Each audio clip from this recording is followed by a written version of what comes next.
Hi, welcome to this preview video for Passengers. Passengers is a brand new game hitting crowdfunding, hitting Kickstarter very soon. I'm going to add a link in the description of the video so you can follow up and find out more about the game, where players are playing the role of ferrymen, ferriers who are ferrying with their boats, lost souls and some hidden smuggled demons to the afterlands. So this is a party game of a team-based approach where players are dealt a hand of 3 cards. The game lasts 3 rounds, and each round the players are trying to place cleverly passenger cards, one of the 3 that they have, in one of the boats. You have the Raven boat and the Wolf boat, trying to get them to the afterlands, because the boat that gets the most votes is going to be safely transferring their passengers to the afterlands and potentially scoring points for their team down there. And this is going to happen 3 times because we have 3 rounds in the game. The game plays fast, and it's really fun to try now to decide actually when to share information or when to show more about your true identity, which faction you're representing, because you can either be the Lost Souls who are trying to get across and score points based on how many they are and how many additional sets of same color Lost Souls have per boat. That's the one option. The other one is if you are a demon smuggler and you're trying to smuggle yourself across to the afterlands, and you score points for how many demons there are. The whole team of demons score points for how many demons are across at the afterlands and how many adjacent lost souls of the same color they have adjacent. So adjacency is very important in this game as well at the final victory point scoring, because not only you get points for getting passengers of your faction across, but where you're placing them is really important. And then depending on the player count, there is a Yaesther who has a more balancing role. They're trying not to leave either of the factions get ahead, and they win if none of them gain a lot of victory points, and then based on the player count they have a specific amount of victory points, and they will win if everybody has less either faction. So very easy in concept, but very fun and unique. The game has mechanisms of worker placement, which I rarely see typically in party games, with negotiation and bluffing as well, which is a very nice blend. It has a lot of fresh air, and this is also important because there's so many party games out there, so many games about bluffing, negotiation and deduction, and this game does something different, because when you place your passenger card, you only have 3 cards, 3 passengers to place throughout the whole course of the game. Okay, it doesn't matter which one you select first. Actually it does, but you can play either one of the first one card for the second round, and 1 card for the third round. And in each round you're trying to make the best, trying to share out information, but the positioning on which boat you put your passenger has to do with also what the other players are saying, what information is known to you, and also what gift card is associated with that location. What do I mean? By placing either in the river boat, on the Wolf boat or the Raven boat, a passenger, beneath it there is the specific amount of votes, let's say, you take depending on the position. So you have these voting cubes, and it's important to have a lot of voting cubes because your say has more strength and value, because the boat who gathered the most victory points, voting points at each end of round is going to go across. So you reveal your votes, your preference. And the second important thing that you do in this game is you select by placement the mapped corresponding gift that you take, which is actually one of the 10 cards, and there are different gift sets of cards, so there's a lot of variety there as well. But these cards do some amazing stuff, like putting a mask on a player, on a card, on a passenger. All cards are face down until the end of the game, so you don't really know what is true and what is a bluff. And forcing them to be a specific color if they're different. Picking up the master coin, and then you go first and you break ties. Making some sheer actions by sneaking and seeing what players have placed or what they have in their hands, and things that really add a lot of valuable information to specific people when they use this selected gift card. So placement is of vital importance, both for voting purposes and for gift card / special action purposes for the round, but also for when the boat, if it's voted and ends up in the afterlands, where it's placed, you get additional points, not only because you smuggled, you transferred, managed to get across more passengers of your faction. If you're a lost soul, you want more lost souls to go across, because each lost soul gives you a point. Or if you're a demon, respectively demons, but also where they are placed give you additional opportunities for scoring. Very unique, very tense, very interesting, very fun, a lot of negotiation, a lot of bluffing, I really enjoyed this game. There are a lot of party games out there that they build on bluff, on tension, on secret missions, secret roles, etc. This game is team-based, and it's a really a collision between two teams, essentially. If you're playing the Yaesther player, just trying to balance out some stuff, but basically there are two teams colliding, more or less. And deciding on your own what to share, who do you trust, what other people do. It's very important to really look careful what they're doing, what passengers are placing, where they're placing, not what passengers, because they are only revealed at the end, but what gifts they're picking up and what do they do with their cards, etc. And then use some special abilities to really have some advantage information and surprise them by using a gift card and then seeing what is their true card that they are placing. But that doesn't mean everything yet, because you're dealt 3 cards at the beginning of the game. One is your faction, one is a demon, and one is a soul. So even if your faction is, let's say, soul, and you have one more soul, you still have a 3rd card, which is a demon, and you need to place it making the least damage, let's say, to your team. So this is really unique and cool. So lots of fun, a ton of variability and replayability, a lot of different, I would say, unique art. It's amazing. Personally, I love the art. The artistic approach in this game is very unique. It's cartoonish, but it has a specific signature, so I'm going to look up the artist for sure. And I would say this is a very qualitative, fun, highly engaging and interacting game for 4 to 8 players, with a lot of fun, a lot of interesting decisions, quick gameplay, very simple rules, but very meaningful what you're doing and what you're trying to get across the river to the Afterlands. So join me at the table, I'll show you how the game works. Again, this is a prototype of what you see. It's very nice, but still it's a prototype. You're going to find the link in the description of the video with information and hyperlink to the Kickstarter campaign page, so we can follow up for more information. I think, if I'm not mistaken, it's launching tomorrow. So maybe by the time you're watching this video, it's already on. So do take care to check the link out. So let's go on the table and let me show you how the game plays, and we'll be back so that I can share some more information about the game.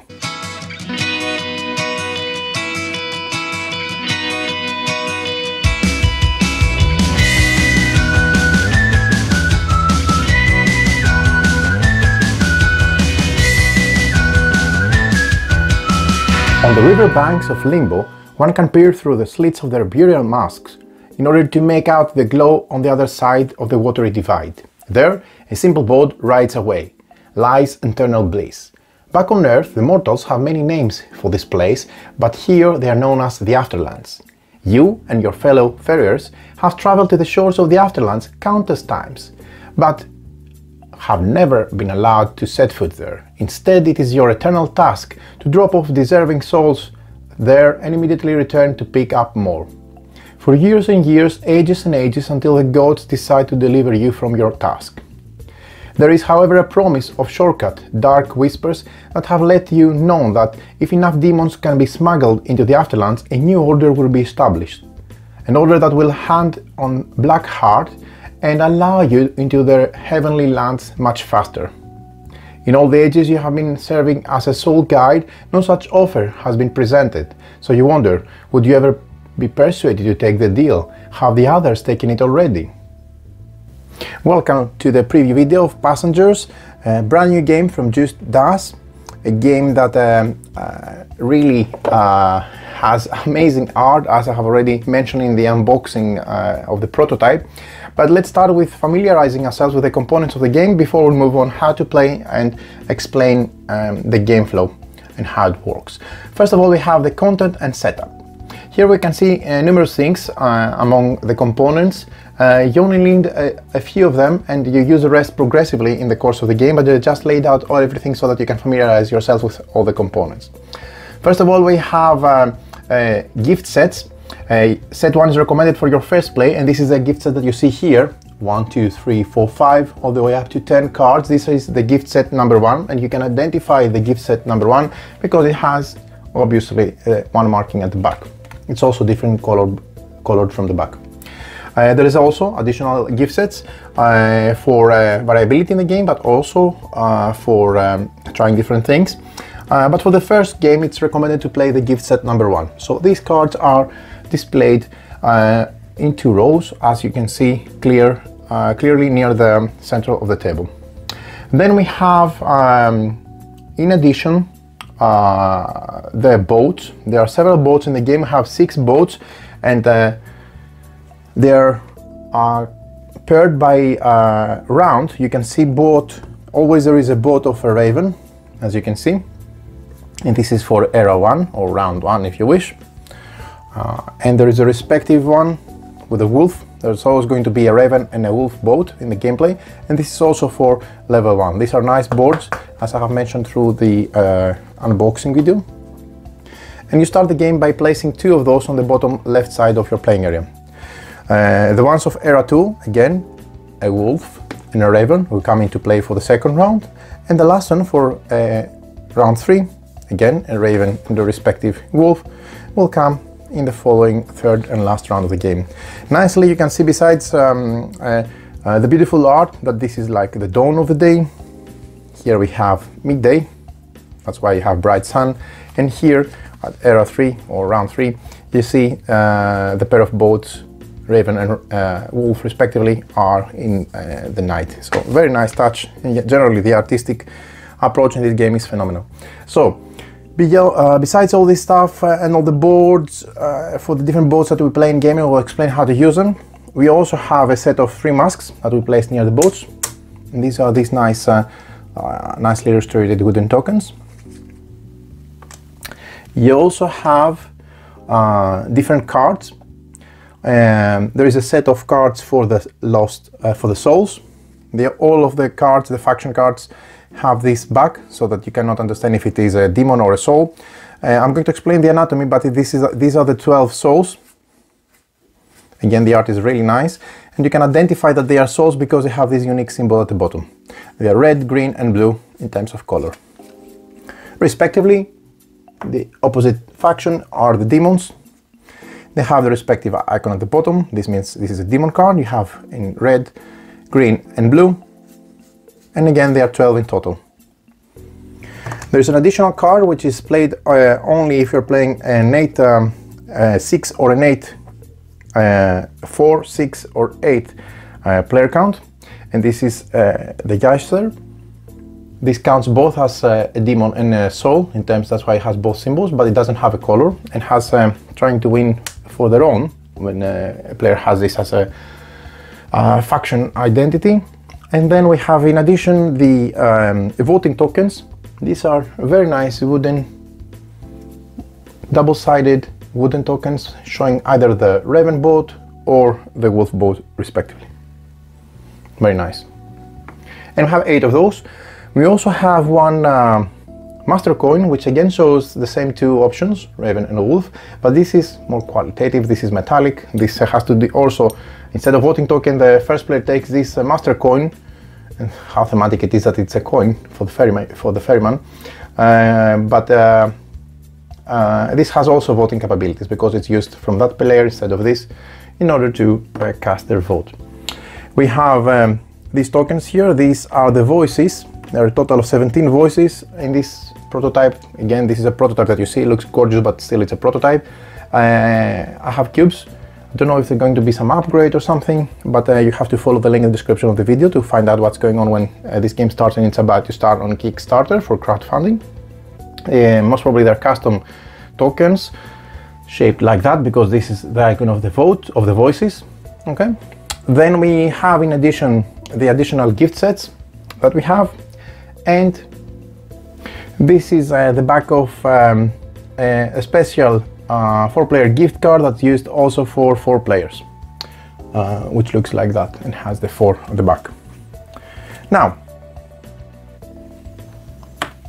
I found in my prototype some additional cards, which I suppose are some kind of mini expansion or stretch goal. I don't know. It looks very, very interesting because it has additional rules and either communication limits or additional things that players have to take care, but I'm not going to focus on that because this is not included in the main rule book. So these are all the components of the game. This is how everything looks like. So let's now focus on the cards. We have the passenger cards. Both these and these and that are considered passenger cards. Again, this is the Yaesther card. It's used separately, and we keep it in the box if we're playing a 5 or a 7 players game. We don't use this for 5 and 7 players, we use it for the rest of the player counts. Then we have the soul cards, which again have this icon, which we should shuffle them and make a face down soul deck. And then we also have the demon deck, which is again 12 cards, again in red, blue and green. You can see them again from the bottom icon. Again, we shuffle them and we create the demon deck as well. So soul deck and demon deck. Now, out of the soul deck and the demon deck, and potentially the Yaesther card if it's playing depending on the player count, we create a faction deck. The number of passengers in the faction deck should be equal to the number of players, meaning if we're playing, for example, a 7-player game, we need to have 7 cards in total in the faction deck. But how these 7 cards is consisted of, this has to do with the rulebook. So for example, you see the player count here. So if we're playing 4 players, we need 2 souls. We're going to draw them from the soul deck. We're going to use 1 demon, again drawn randomly from the demon deck, and the Yaesther. But if we're playing, let's say, 7 players, we're going to draw 4 souls and 3 demons. The total in all of these cases is always going to be the player count, as you can see. One additional thing to note is that for 4 players, we create the shadow pile. We make a 4th pile with 3 random souls and 3 random demons, and we shuffle the cards and place them next to the boats, because this is a special pile that is going to be used specifically for 4, in addition with the rest with 4 players. Now, let's talk about the factions. As we said, we shuffle the faction deck and deal 1 card face down to each player. The passenger type they receive from this deck determines their faction. So secretly each player is going to receive a card, and depending on the type of card they receive, it's going to dictate their faction.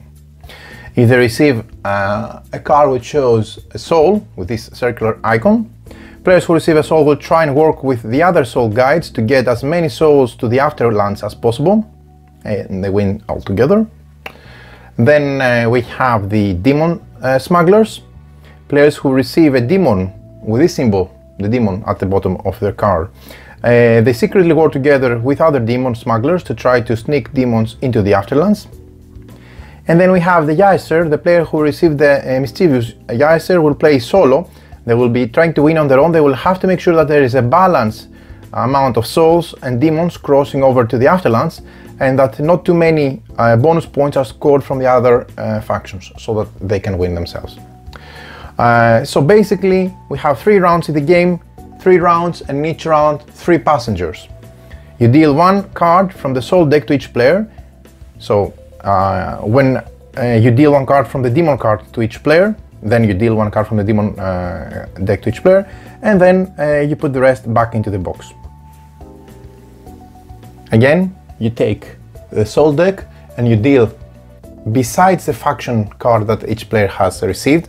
So let's say this is 1 player, this is another player, and this is another player, okay, out of I don't know, 5 or 6 or whatever player count. Okay, so this is face down because this dictates that this player is a soul, this player is a demon, and this player is a Yaesther.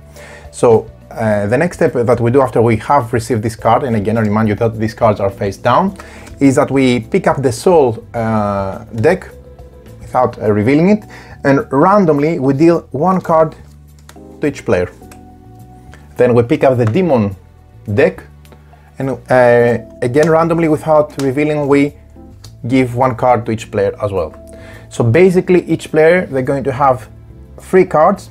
You will use all 3 passenger cards during the game, and they can be used in any order, and the passenger from the faction deck has no special role after playing. So this dictates your faction, but also after playing it has no special role, so it's just another soul, okay? But this player has received this hand, let's say, okay? And they're going to win with the souls because this is their first card that they received. In total they have 3 cards. They're going to play all 3 cards in the course of the game, 1 card in each of the 3 rounds, doesn't matter which order they decide, okay? And from now on, the original card that you received as a faction indicator, now it's just a passenger, either demon or soul, depending on what you received. So this is the stage of the preparation for the hands of the players. Again, I remind you at the beginning of the game, we have selected during setup the boards for round 1, marked here, 1 versus, I don't know, 2 for the other rounds.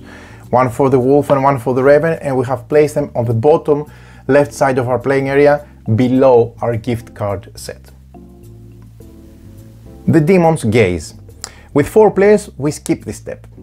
The demon smugglers now reveal themselves to each other without the soul guides knowing who they are, and the Yaesther finding out who they are. So neither the soul guides nor the Yaesther knows who the demon smuggler players are. This is done in the ritual of the Demon's Gaze. So all players put their hands in front of their closed eyes. The older player counts down from 3 to 1 and says, "Demon smugglers, reveal yourselves to each other." The smugglers open their eyes and find each other. The oldest player gives these players about 8 seconds for this, whether they are smuggler themselves or not doesn't matter, and they say, "Everybody close your eyes." Count once more from 3 to 1 and says, "Everybody open your eyes. You are now ready to play." So basically during this step the demon smugglers have identified each other between themselves before playing the whole session. But what about the master coin? Let's focus on the master coin. This is the master coin, and as we said at the beginning of the game, this is given randomly to one player, okay, to begin the game. Now, the player who holds the master coin has a more powerful position in the game. They will be the first to place a passenger at the start of the round, of each round, and they also break ties in voting and final scoring. So ownership of the master coin can change each round, however, so be aware of that. And it's also used for voting. Same way like the voting tokens is used. Overview and goal. Passengers is played in 3 rounds, and each round consists of 3 phases. Each round players will place a passenger card in one of the 2 available boats, for the round of course. This grants them a certain gift and a number of voices. When players perform special actions granted by their gift, and then finally all players use their power of their voices to vote which boat should be ferried with their passengers to the afterlands, the wolf boat or the raven boat. After 3 rounds, 3 boats have reached the afterlands and all players are revealed. Then all passenger cards are revealed from face down to face up. Scoring starts and souls and demons are counted along with their bonus points that can be gained by cleverly placing the right color passenger in the right spot. We'll see how scoring is done later on. The faction with the most points wins. If passengers is the game you're playing, then you need to be carefully considering what you communicate and when. It's up to you to decide who you trust, when to bluff and when to hold your tongue. Share too much and your faction might be in trouble. Share too little and you might miss out a vital bonus opportunity for scoring more. So timing is of essence. So how to play? As I mentioned, for each round, each of the 3 rounds, we have 3 phases. We have phase 1 where we place a passenger, we have phase 2 where we use the gift, and we have phase 3 where players go to voting. After this is done 3 times, we proceed to final scoring. So let's see each phase respectively. Phase 1, placing a passenger. This, what I'm going to tell you now, only takes place for 4 players. That's why it's in a green box in the rulebook. So for 4 players, remember we have created a shadow deck by shuffling randomly 3 souls and 3 demon cards and creating a shadow pile next to the boats that we're playing. Okay, so only if you're playing a 4-player game you have an additional shadow deck, and before the start of the round, the players sitting to the right of the player holding the master coin, this is the master coin, I remind you, places the top card from the shadow pile onto any space of each of the onto any space from either boat of their choice, so either the wolf boat or the raven boat. Once this is done, then again the player sitting to the right, then they also take the top card from the shadow pile and place it face down on either boat. Both these cards are kept face down and you do not collect gifts or voices when placing shadow passengers. This is just to balance out game for 4 players.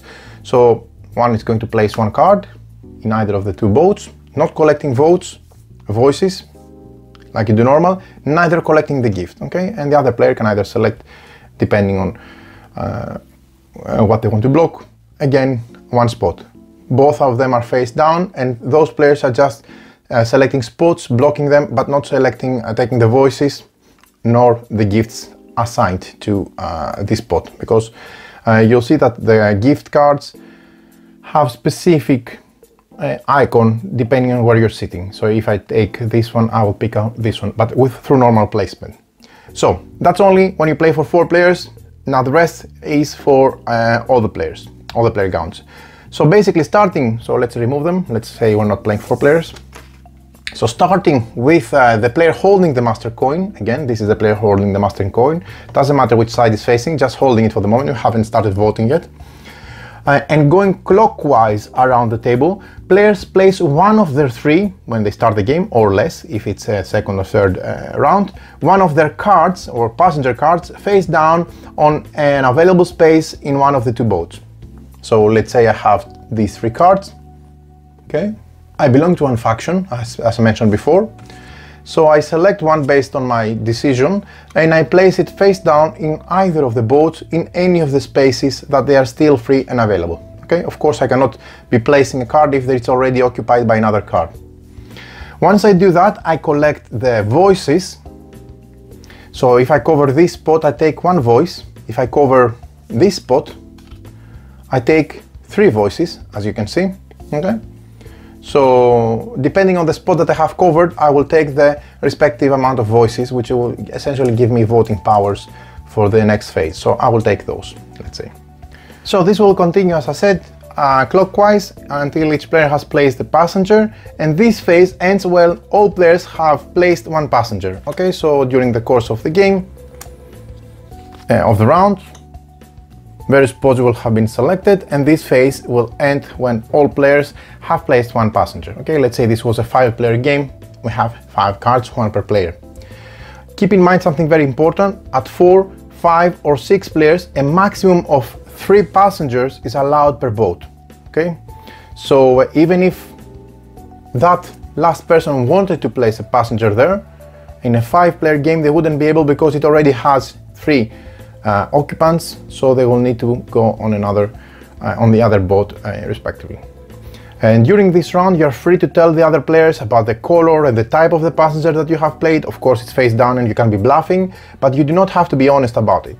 Sometimes it's better not to say anything yet or hold your tongue until the right moment, but you have to start speaking at some point and giving information, otherwise you'll lose valuable opportunities for additional victory points.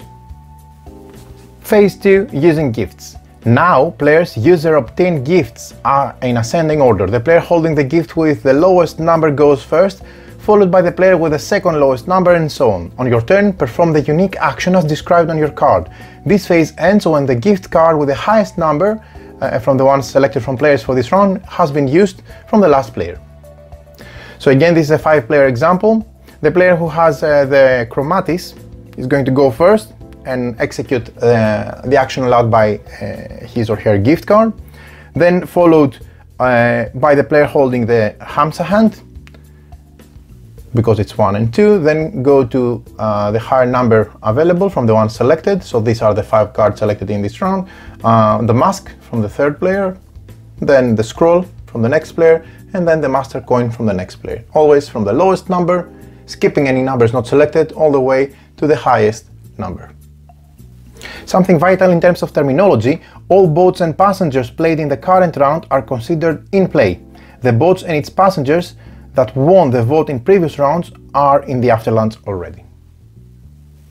Again, something important: if we were playing with 4 players, we're going to use the gift set specifically for 4 players. Okay, so this is a gift set that is going to be used for 4 players, replacing gift sets 1, 2 or 3, depending which one you will have selected normally. For 4 players you go with this specific one, as explained at the beginning of the video. Phase 3 is voting. All players use their voting token, which is, again, I remind you, this one, depicting either the wolf boat, or from the other side the coin shows the raven boat. All players will use their voting token to secretly vote for either the raven or the wolf boat to be the one to ferry to the afterlands. The player holding the master coin again uses this for voting, because it has the raven side and the wolf side. So instead of using a normal one, uses this one, because this is also used for breaking ties if you are the owner of the coin marker. So it is advantageous because you start placing, but also you break any ties, okay? But the rest of the players will have a normal voting token in any case. So you take the voting token in your hand, you put the choice face up, so you put what you want to, secretly what you want to have. Let's say I'm voting for the wolf vote, okay? I close it, I close my hands, and then I extend it to the middle of the table. All players do that simultaneously, and then when all players have made their choice, everybody opens their hand to reveal their choice at the same time. So then you see what each player has selected for their vote. Then we proceed. Let's say that these are the results. 3 players have revealed the raven in their fist in their upper hand, and 2 players have revealed a wolf. We proceed to resolving the vote, and we add all the voices, essentially the cubes. These are the voices that we have collected previously from placement. All the voices from the players who voted for the raven vote. So let's say that this player has voted, had one voice. This player had 1 voice.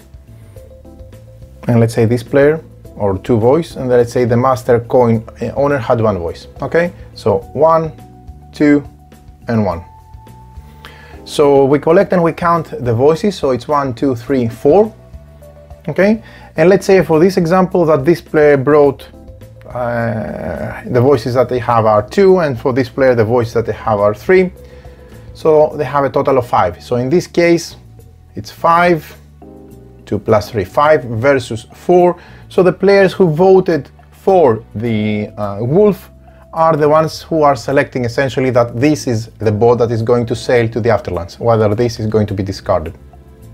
Actually moved aside, but not supporting to the final scoring, okay? But still everything is face down, no cards are revealed from either of the 2 boats, neither the one that we selected nor the one that we left behind or discarded. So the boat, what happens is if we have a tie in this case, of course the player who owns the master coin, this one, so let's say it was like that, 5 versus 5, 2, 2 and 2, 2, 2 and 1, 5 versus 5. In this case there is a tie for voices.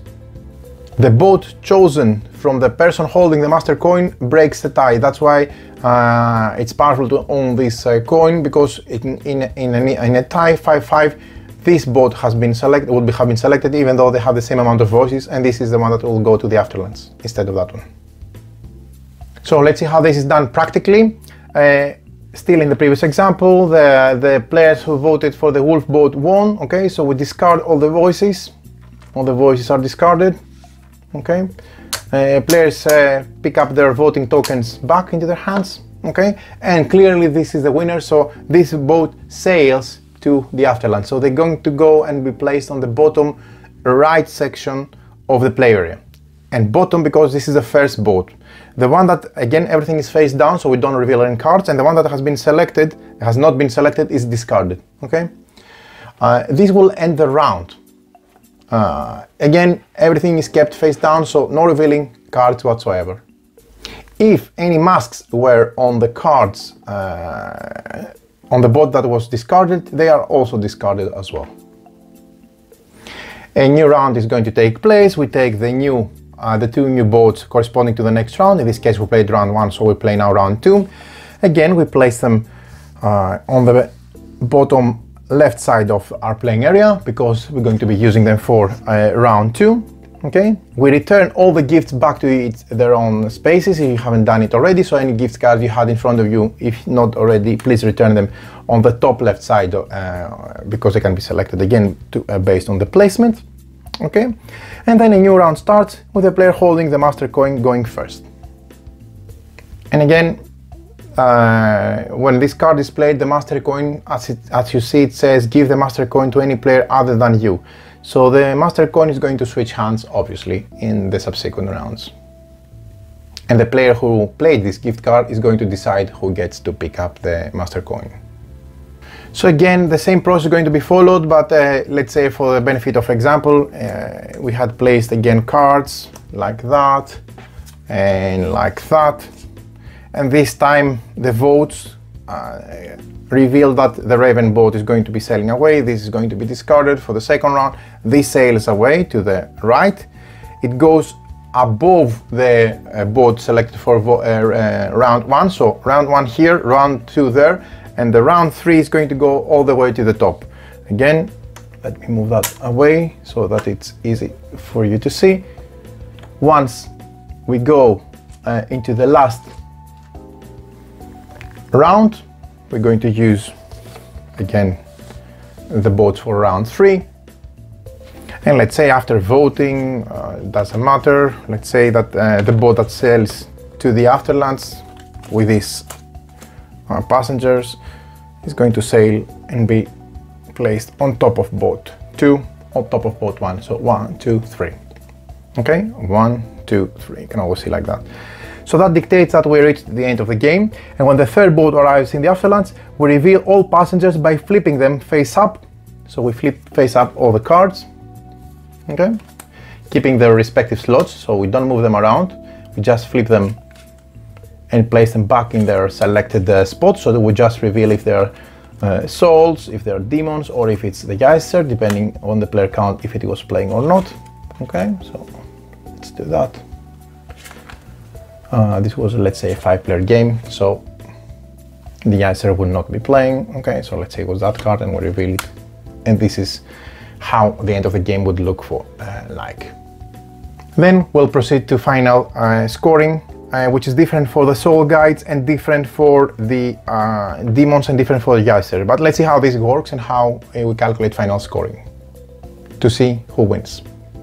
So again, moving out of the 5-player game, this is a different setup, so I'm just showing you some final situations so that you can see how the scoring works. Scoring for the soul guides. Each soul in the afterlands is worth 1 point, so we're calculating the total score for the souls factions. Each soul faction card from the soul faction in the afterlands is worth 1 point.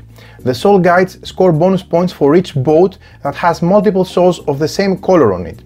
1 bonus point for each boat with 2 souls of the same color, 2 bonus points for each boat with 3 souls of the same color, and 3 bonus points, these are additional bonus points always, for each boat with 4 souls of the same color on it. Again, it needs to be souls and same color for the sets. So, for the benefit of example and indicating the total score for this scenario, let's approach the top board, the top boat.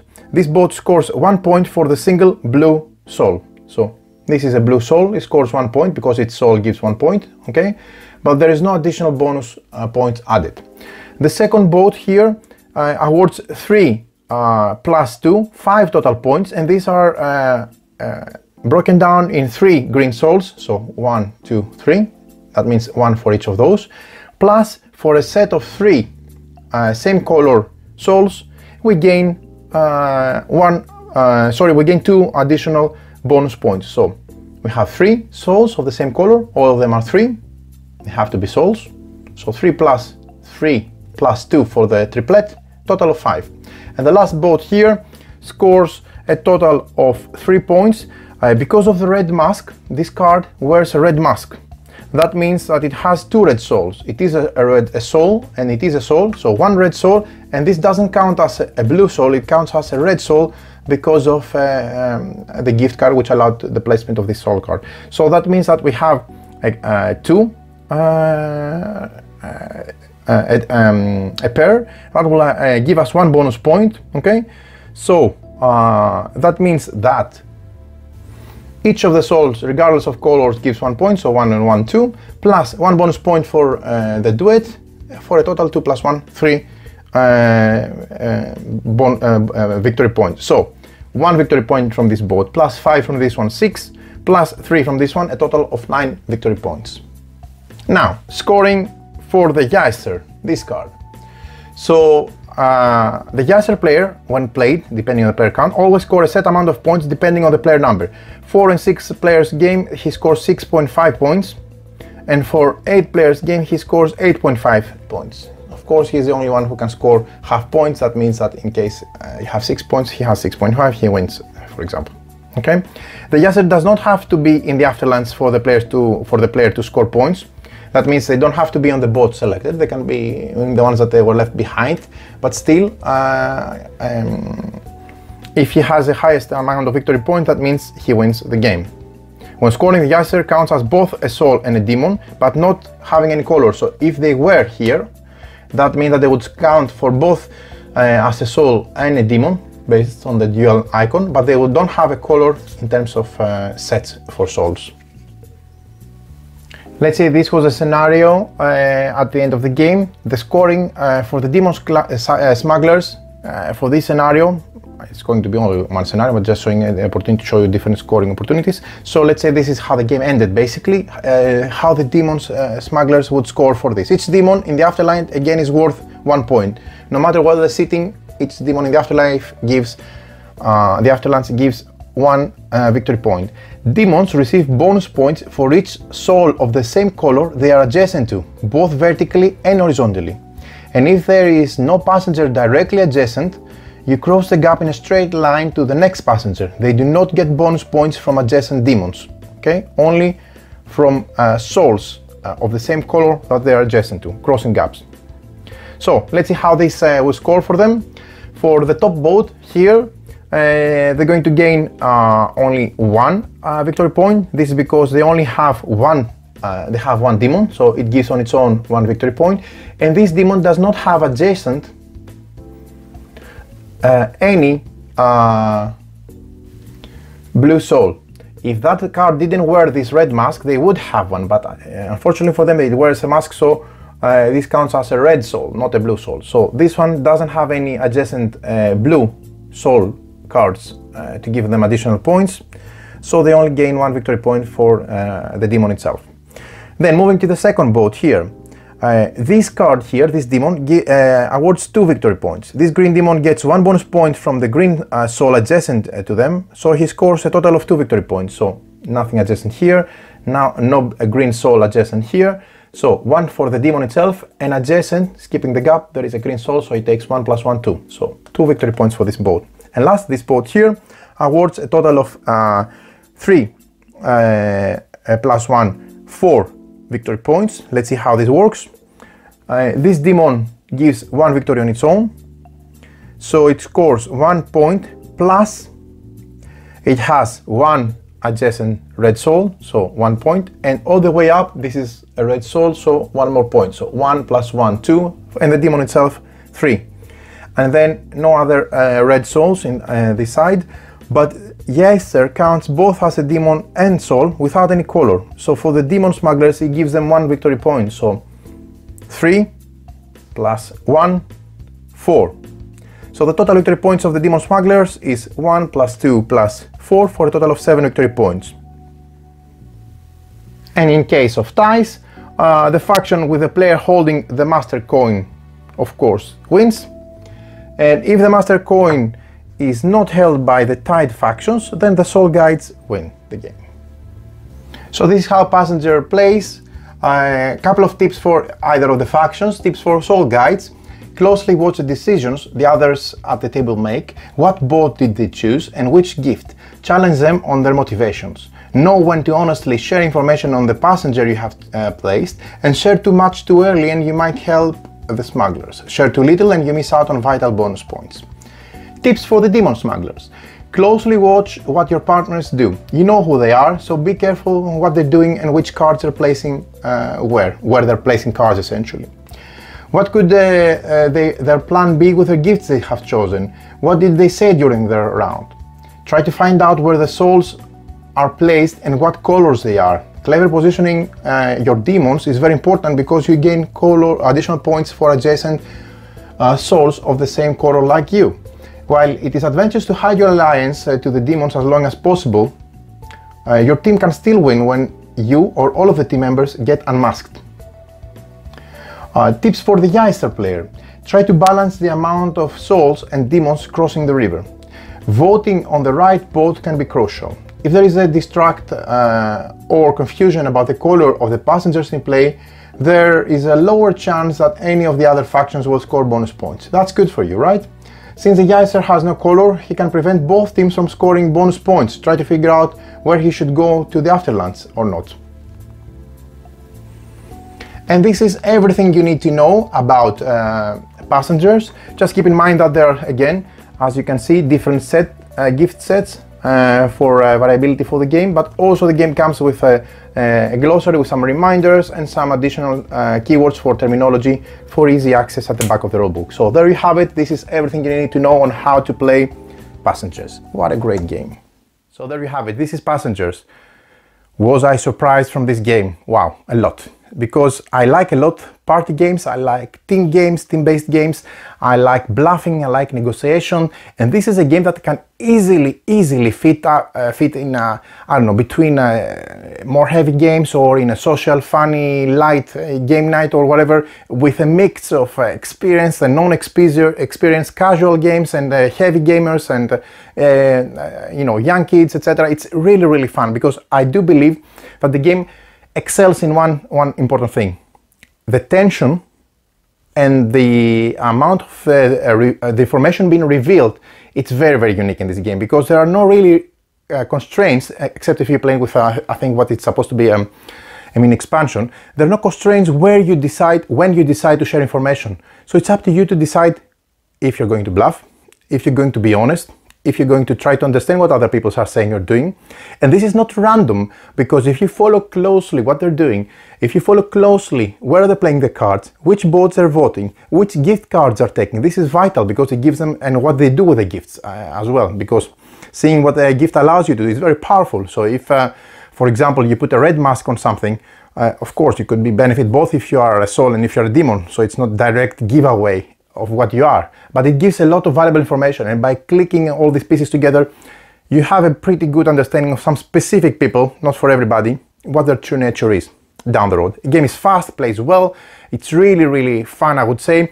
It has a lot of replayability, because not only there are different gift sets, so depending on the gift set you select, you have different, let's say, power for the worker placement, different powers and different abilities to execute, but also if you once you play, you're dealt, let's say, a soul card and you're playing with a soul faction. If you're dealt a Yaesther card and you're in the middle with a special role, or if you're dealt a demon smuggler card and you're playing the demons, it's very different how you're trying to gain victory points. Yes, sure, you want to get your faction as much as possible to the afterlands, to the other side of the river, but that only would not be enough to award you the win for the game. You need to really clearly and cleverly think how to position these cards closely to the other players who are of your same faction, or your opponent's faction if you're a demon and you're trying to get next to lost souls of the same color, and gain and you know, snatch additional victory points out of that. So I would say this is a very fun, unique, highly entertaining, highly interactive and tense, easygoing party game with a lot of replayability, exceptionally well art, exceptionally well production. The prototype is amazing already as it is. I can't wait to see how the final production of the game will be. And above all, you can play the game pressing the pedal in the direction you want. You want to more negotiation, it's up to you to install more negotiation on your table. Why I'm mentioning this, because if you are not a fan of negotiation games, that doesn't mean you're not going to like this game. If you're not a fan of deduction, maybe more, because you need to try to find out what the other players are. But I know this specifically because personally I love negotiation games, but I know a lot of people, some of my best friends, who don't like a lot negotiation games. That's personal taste, of course, but that does not restrain you from enjoying this game. Because if you're going to play with a lot of negotiation, it's up to you. If you're going to play with less negotiation, it's up to you. Meaning speaking up and sharing information with other people, trying to get understanding what they're doing, etc. So very impressed from this game. I knew nothing about it, and I'm so happy that this landed on my table for previewing it and playing it and enjoying it and having fun. I'm just going to close now and follow up with another session lately with my friends. So stay tuned for more videos from our channel. Hope you enjoyed this video. Highly recommend that you check this out. The link is in the description of the video. So Passengers it is.